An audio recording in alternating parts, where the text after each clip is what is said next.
Good morning, I'm Matt LePay. Since 1999, the Road Home has helped over 1,500 homeless families with children make the journey from homelessness to hope. At this moment, there are 86 families on our waiting list. Those are 86 families we have to say no to. But you can help us change that. By teaming up to end homelessness, we can help more families find their road home.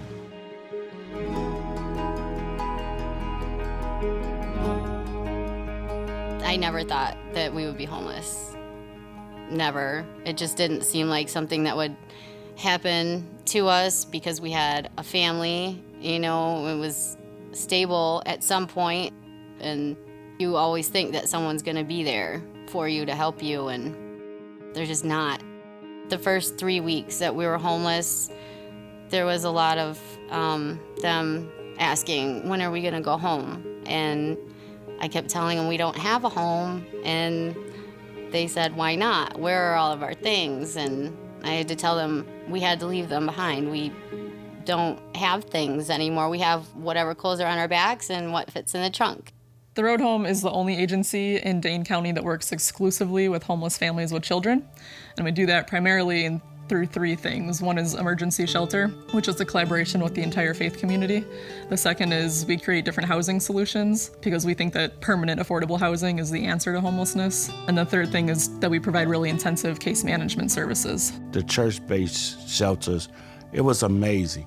It was kind of like an extended family because they took us in, they did many things to help ease the strain of being homeless. They had dining tables set up for all the families, and there were volunteers playing with the kids, and they had toys out and sports equipment, and we didn't have to worry about where we were gonna end up that night. The case management that we provide is very holistic. So if a family is in shelter, the number one goal is to get the family into housing. But usually you might have to first help them increase their income before they could even afford housing. You might have to help them repair their credit if they maybe have poor credit from the past.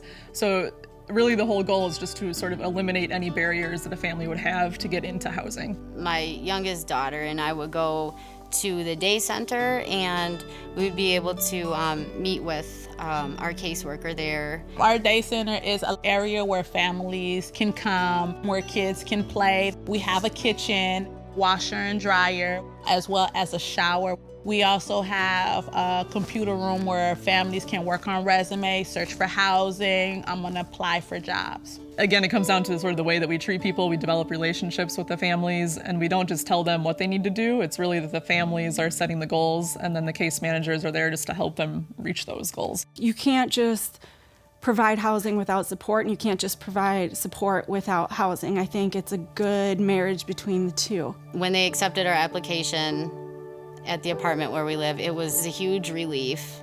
We were all happy, and the kids were jumping up and down, and it just felt like a relief. It felt wonderful.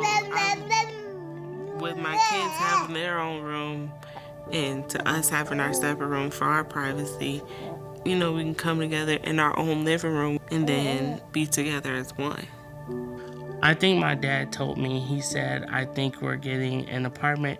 And I was just like so overjoyed because, we actually got to go to a place that we could call home. You're not just housing a family, you're actually, to be honest, totally investing in their future, and they're more likely to succeed in school and get higher paying jobs and not return to homelessness once they have that stability of housing and the support from our case managers. It's a night and day difference for these families. The families that I've worked with are the strongest people I've ever met in my life. They have gone through things a lot more intense than I can even imagine. And every day we will say that, I can't imagine going through this, and not only going through it, but succeeding and striving and going further.